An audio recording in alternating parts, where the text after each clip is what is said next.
Hey everybody, welcome back to Fun Size Adventures. Today we're going to continue on with our treehouse series, and we're going to talk about how I made these chairs for $7 each and show you how you can too. So stay tuned.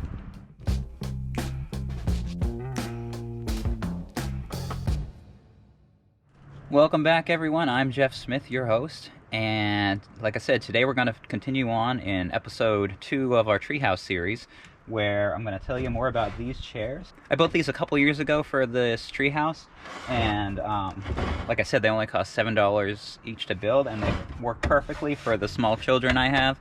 But the one problem with them is, as the kids grow up, they're not going to fit in them properly, and so I can't sit in there and take a break, which I want to play in the tree fort too. So so I want to try to build one that's a little bit bigger. I think it's going to end up costing about $10 worth of wood. I'll take you through the process and show you exactly how I did this and how we can size it up to a bigger size. And you can see with this one, I built these this exact height so that they can slide underneath that board there, take up less floor space, because that's one thing, you don't want to take up too much floor space with your seating in your tree fort, but you also want it to be comfortable.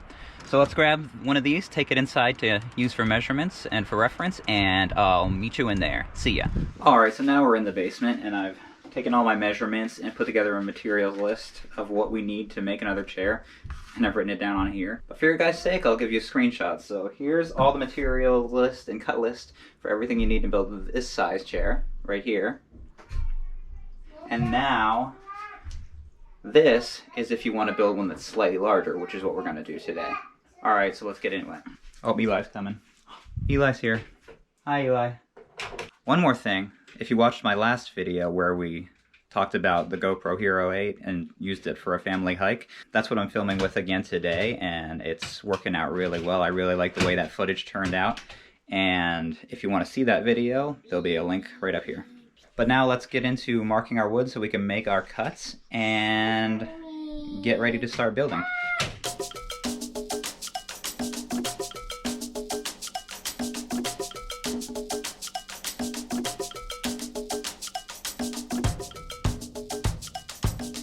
Alright, so I got everything all traced out, and I was able to get everything, all the pieces I need, in 2 1x3 furring strips and 2 normal pine 2x4s, which currently I think they're running, the 2x4s are about $3 each, and the furring strips are about $2 each, so that's $10 for all this material, minus the screws and everything else adds up a little bit too. So this is probably going to be about a $12 chair, but that's not too bad. You'd be paying more than $12 for a cheap plastic one that would fall apart way easier. So let's head over to the saw next and get these cut up.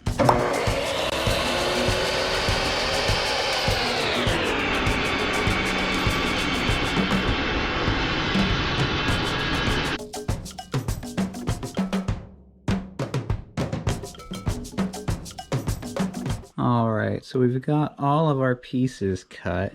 Some of the 2x4s need to be cut on a 15-degree angle. I'll show you what I mean. I mean, this one here needs to get cut on a 15-degree, and then this one on both ends needs to get... So this is our longest 2x4, which needs to get 15 degrees, same way on both ends, and then our shortest one needs it on one end. The measurement I gave you is going to be from here to here, so that'll be the same on either edge. But for this one, whereas this end edge is obviously going to be longer than this one, the measurement is the longer edge. And then this taper here, this was done so it would fit perfectly in our tree fort. You don't need to do that if you are not putting it in the tree fort in the exact same way. Alright, so we'll set our miter to 15 right there.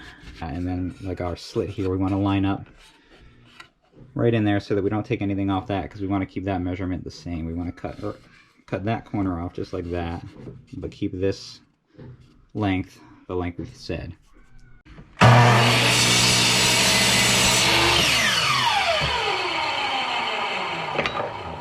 Alright, that looks pretty good. One thing you want to do is, if you're not sure if you're lining it up right well, just pull it back a little bit and cut it, because that's just going to be scrap anyway, and then you can like inch your way forward and do a couple cuts if you need to. Alright guys, so those angle cuts are done on those ones as well as these ones, as you can see here. So the next step that I like to do, you don't have to, but I like to, whenever I cut stuff, I like to pull out the belt sander and just kind of turn it on, just round off all the edges just to give it a nice rounded look. Takes care of all those frayed edges and just makes it look nicer. But my little buddy Eli just went down for a nap, and his bedroom is right above us here. So I'm gonna have to cool it on the power tools and take a break, and I'll be back in a minute, but you won't know any time's passed, so why am I even telling you? Alright everybody, so Eli is up now, so we can get back to work. I'm gonna use the belt sander to round the corners off. One thing you want to be sure, whenever you're using power tools, is to make sure the kids are not around. So the kids are upstairs, the gate's closed, they can't get down here, because you can never be too safe. Alright, so let's get going.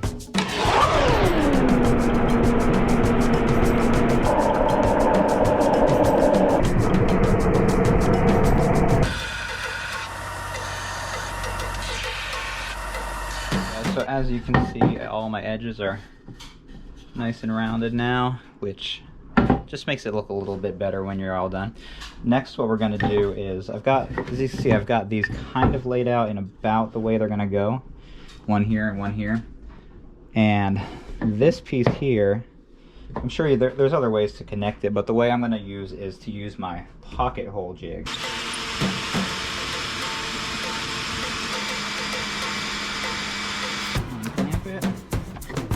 I guess it didn't suck quite all the dust, but we got a couple holes. Now we'll do that a few more times. Alright, so we got our holes there. We want this to be facing down though for now. And what we're going to do is, as you can see on the sides of this one, that one has the two boards and they're just like a ½ inch apart there. But this one we want to have a bigger gap so that the chair is a little bit taller and it's better for taller people. And I also want one of these boards goes on the bottom and the back to hold these sides spread apart. So we want to make sure that we're leaving space for that there. So you want to line up that with your bottom edge and put your bottom board. And then for this exact design, to make it easy on myself, I just made it so that a 2x4 would fit in there. And I've put pencil lines so that I know where they're all going to go. And then when we get to it, the slats that you sit on are going to attach to the top of that, and that's going to be the height of our bench.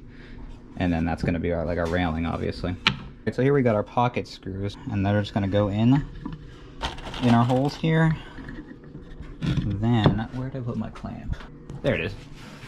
I always clamp it up there on the ceiling, and I can't remember exactly where. Alright, get everything lined up nice. So we got the clamp on there, and what that does is it holds these two faces from slipping side to side.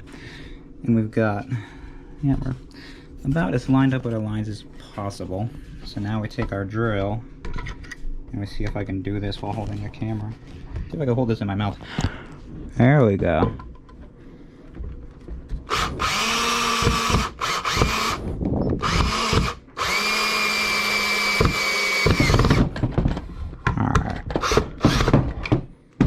Okay, okie dokie. As you can see, now that's held very tightly and nicely right there. It's not going anywhere.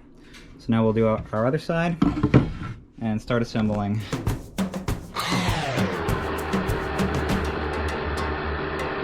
Alright, so now we got our holes pre-drilled here, so we'll line them up with our lines we drew to trace where they go and push those screws in. One thing I forgot is that I always like to use wood glue.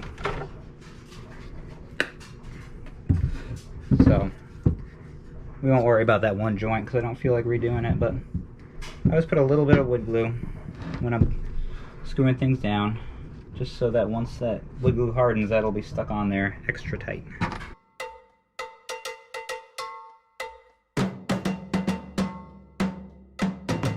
Alright guys, so now you basically have one half assembled. Next step is to basically do the same thing with our other side, but just opposite. So let's skip ahead. Alright, so that's not looking half bad, is it? So none of these are attached yet. I just kind of set it up there, see how it would fit, and everything is looking good. One difference between that one and the new one is that on this one I screwed it in from the outside, and I almost wanted to do it the same way, but I'd already traced my lines on the inside, so I was like, you know what, it actually looks nicer that way because you can't see those screw holes. I just wish that I had put those on the inside too. But the whole thing is kind of in that rustic palette style anyway, so I don't think it's a big deal.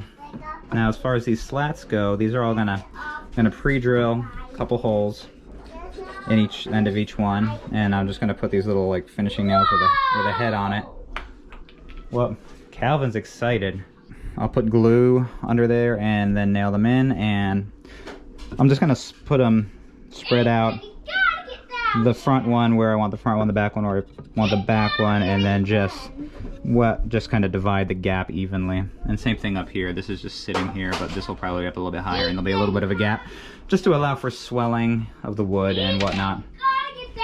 And one other thing that you could do, because this is going in the tree fort, so it's going to be up against the railing, so it's not going to fall, but if you were not using it for that application, you could make this bottom one go out further and move this whole thing, just make this whole board longer, and that would prevent it from tipping over backwards if you were just going to be using it on the lawn or wherever.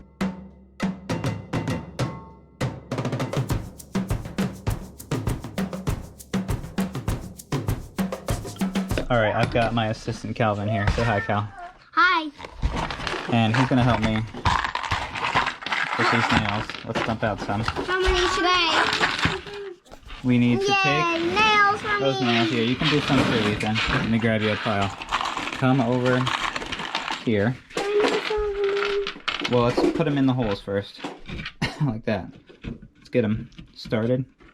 Can you do that for me? You guys are excellent at putting nails into pre-drilled holes. Cal's gonna be my filmer. You hold it. So what we're gonna do is we're gonna put a little bit of glue. Little dabba glue. Now we're gonna put this piece here. Make sure it's lined up, and then I'm going to entrust, my life with Ethan, who just threw the glue on the ground. That's okay. All right, so tap those without damaging my face.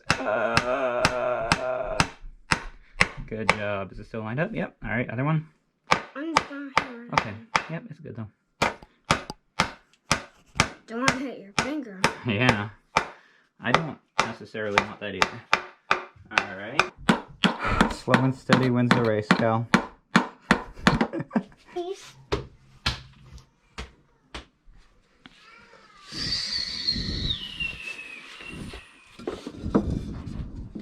Daddy, what kind of glue is this? It's wood glue. All right, you can tap those nails. And I'm just kind of spacing these with my thumbs because I've checked, and that seems to be the best way to evenly space them. All right, so we have completed our new chair. That's a little bit bigger size, and we can fit two of them in it. But as you can see, that one fits perfect. The old version for somebody like Eli's size, somebody that's like 2 or 3. And then that one can almost barely fit a 7-year-old and a 6-year-old's butts in them. But that's a comfortable size chair, and that'll be good for you as you get bigger. Yeah. We'll have to see how it fits out in the tree fort another day. Towards the end, the kids were helping with the hammering, and it was a little bit hectic. I didn't get to film as much as I was planning on of that, but they did a good job helping, and yeah, so we look forward to having those things in the tree fort. And if you want to see more about the video we did on the tree fort, I'll put a link to that up over here in the corner, as well as in the description. But yeah, if you liked this video where we took a little different of a type of video and built something, just let me know down in the comments, because I enjoyed making it, and I enjoy building things as well. Where does this fit into our tree fort series? It looks kind of a natural fit. And we plan on making more additions to the tree fort as this year goes on, so stay tuned for those. If you're not already a subscriber, be sure to subscribe, and until next time, get outside and have a fun-size adventure of your own, even if it's just in your own backyard in your tree fort. Bye-bye.